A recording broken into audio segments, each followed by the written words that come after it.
Quando o investidor começa a estudar a Transmissão Paulista, ele se depara com duas ações de tipos diferentes, sendo ela a Transmissão Paulista com o final 3, TRPL3, ou a Transmissão Paulista com o final 4, ou TRPL4. Entre esses dois tipos de ação, a diferença mais gritante fica em relação aos seus indicadores fundamentalistas, que tem muita diferença, principalmente variando em relação ao preço e os indicadores que são atrelados a isso, como o PL, o PVP e também o Dividend Yield entregue. Então reparem aqui, pessoal, que no caso da Transmissão Paulista TRPL3, nós temos uma cotação de R$ 29,17 e a empresa entregou nos últimos 12 meses um Dividend Yield equivalente ao seu preço de cotação, que ficou na casa dos 3,64%. Já para a TRPL4, o jogo vira um pouquinho e a empresa, que tem hoje uma cotação de R$ 24,26, entregou nos últimos 12 meses um dividend yield muito maior, que ficou na casa dos 4,41%. E quando olhamos para os valores de dividendos pagos em reais, podemos perceber que as ações ordinárias e preferenciais pagaram historicamente praticamente o mesmo dividendo, tendo aqui, por exemplo, em 2016 38 centavos, outros 38 centavos, historicamente praticamente a mesma coisa, mas somente ali nos anos de 2020 e 2021 houve uma pequena diferença em um pagamento só, mas que realmente coloca a ação preferencial na frente da ordinária. Comparativamente, olhando para uma janela de 10 anos entre essas duas ações, a TRPL4 entregou cerca de 472% de valorização, enquanto que a TRPL3 entregou somente 354%. Mas afinal de contas, pessoal, o que é que justifica esse gap e essa diferença em relação ao valor das ações e também em relação à valorização que elas tiveram ao longo do tempo? O grande motivo dessa diferença de preço e dividendos é o conhecido Tag Along, que é um mecanismo de proteção para acionistas minoritários das empresas. Enquanto a TRPL3 possui um Tag Along de 80%, a TRPL4 não possui Tag Along nas suas ações preferenciais. E esse é um dos motivos para que muitos investidores optem por ficar de fora da ação e não gostam dela. E, inclusive, em vários vídeos que eu falo sobre a Transmissão Paulista, muitos investidores colocam nos comentários que não gostam da empresa justamente por essa questão de tag along e eles não se sentem protegidos em ter a ação da empresa. Então, nesse vídeo, o que eu vou fazer é explicar para vocês tudo sobre o tag along, como isso pode afetar tanto a Transmissão Paulista quanto outras empresas que não possuem esse mecanismo de proteção. Só lembrando que nada nesse vídeo é uma recomendação de investimentos, então já deixa o teu like, se inscreve no canal e vamos pro vídeo. Muitas vezes, quando eu faço um vídeo falando sobre conceitos e mecanismos da bolsa, eu trago artigos da Suno, e dessa vez não vai ser diferente também, pessoal. Eu vou estar deixando aqui o link na descrição do vídeo para vocês conferirem essa matéria, caso vocês queiram dar uma lida e entender mais sobre o assunto também.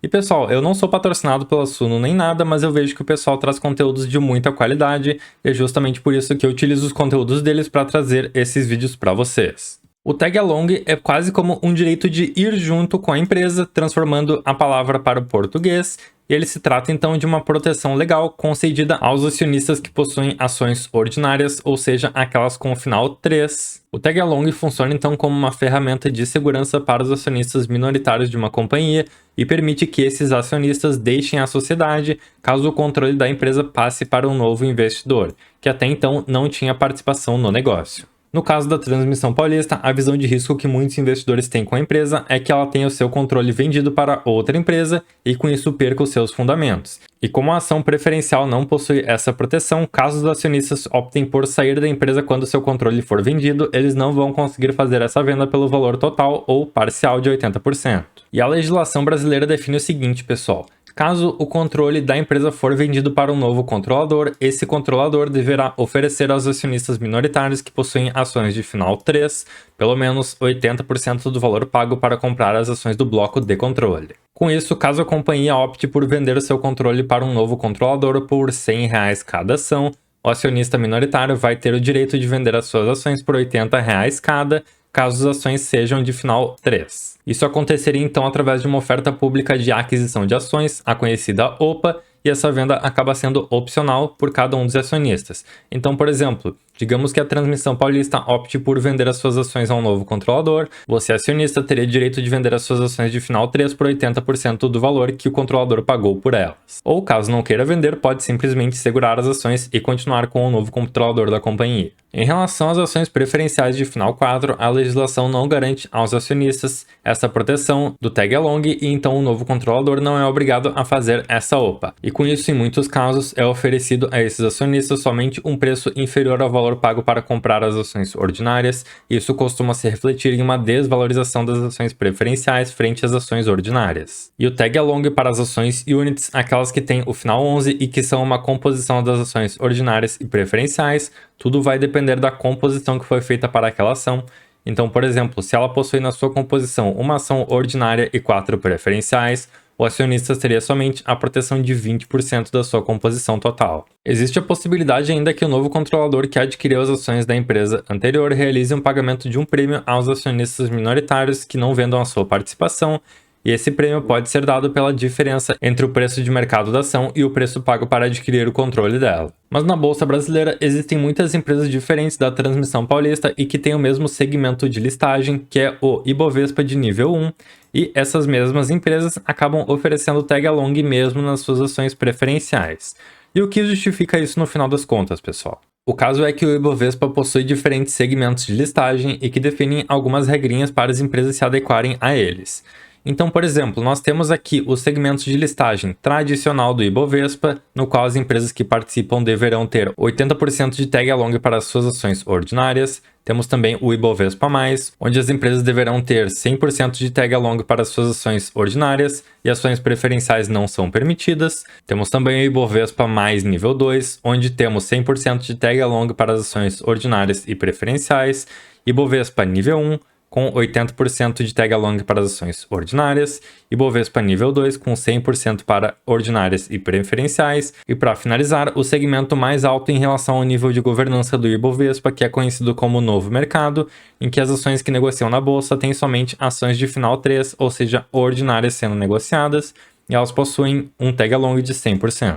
Ainda assim, como eu disse para vocês, mesmo que a empresa não esteja nesses segmentos de listagem, ela pode optar de bom grado por oferecer os direitos de tag-along diferentes do que é o mínimo exigido pelos níveis. Bom, esse foi um geralzão sobre como é o tag-along e como ele funciona. Agora vamos voltar para o caso da Transmissão Paulista e continuar questionando se realmente o tag-along é tão determinante assim para o investidor optar ou não por investir nessa empresa. Existe ainda um outro ponto decisivo em relação às ações da Transmissão Paulista, que fica a cargo de quais ações estão sendo negociadas a free float, ou seja, estão livres para negociação na Bolsa Brasileira. Então reparem aqui, pessoal, que a ISA Capital do Brasil, que é a controladora da Transmissão Paulista, possui praticamente 90% de todas as suas ações ordinárias, ficando somente os outros 10% livres para negociação. Enquanto que ao olharmos para as ações preferenciais de final 4, nós podemos ver que praticamente todas as ações são negociadas livremente no mercado. Essa diferença no número de ações livres para circulação e também a diferença no preço entre elas acaba gerando uma discrepância muito grande em relação à liquidez que essas ações possuem no mercado.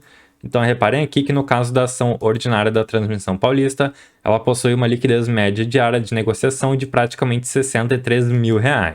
Agora, quando chegamos nas ações preferenciais de final 4, nós podemos observar que a liquidez média de negociação dessas ações fica na casa dos 46 milhões de reais.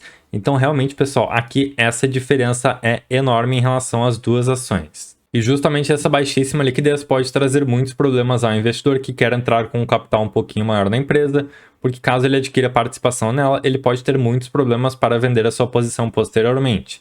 Enquanto que no caso da ação de final 4, o investidor vai ter muito mais facilidade de vender a sua posição em algum momento. Agora que eu expliquei esses pontos do tag-along e também na diferença de liquidez das ações, eu quero dar uma especulada aqui em relação ao controlador da Transmissão Paulista.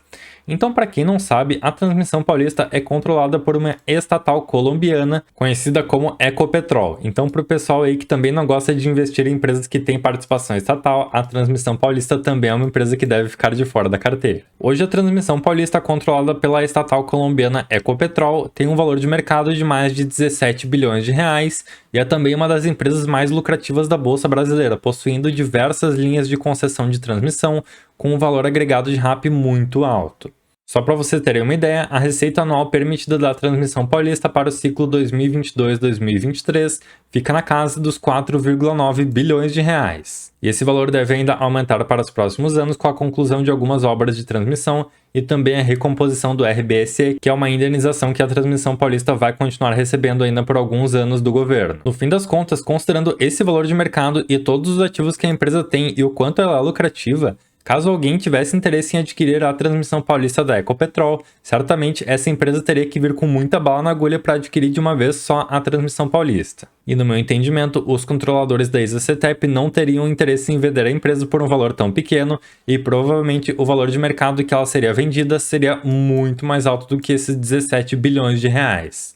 Então, na minha visão, isso não é uma recomendação de investimento, é uma possibilidade muito remota que o controle da Transmissão Paulista seja vendido para alguma outra empresa. Por esses motivos e por enxergar que a ISA-CTEP é uma empresa que tem muito potencial de crescimento, de valorização e de entrega de dividendos para os próximos anos, eu continuo investindo nela, mesmo com essa falta do tag along, e eu entendo sim o risco que isso representa em relação à valorização de cotação da empresa, mas em todo caso, eu tenho ela como uma posição bem diversificada na minha carteira, e mesmo que ela seja adquirida por um outro controlador, isso não me afetaria, e eu provavelmente teria aí uma valorização dela e poderia vender a ação a um bom valor, inclusive. Então essa é a minha visão particular sobre o tag along da ISA-CTEP, e eu entendo completamente quem opta por não investir na empresa por essa falta de tag along. Tem um pessoal que gosta de se resguardar um pouquinho mais e não investir nisso, e não tem nada de errado com isso, depende da estratégia de cada investidor, pessoal. Mas bem, deixem aí nos comentários, o que vocês acham dessa falta de tag along na Transmissão Paulista ou em outras empresas? Vocês levam isso em consideração na hora que vão negociar e aportar nessas ações? Ou vocês não se importam tanto com isso e observam mais os fundamentos da empresa e o longo prazo delas? Então, muito obrigado por acompanharem o canal, espero que esse vídeo tenha sido útil para vocês. Relembrando, pessoal, para quem quiser dar uma lida aqui na matéria da Suno, eu vou estar deixando ela na descrição do vídeo. E é isso, muito obrigado por acompanharem, não se esqueçam de deixar o like e também se inscreverem no canal caso não sejam inscritos. Um abraço para todo mundo, tchau, tchau.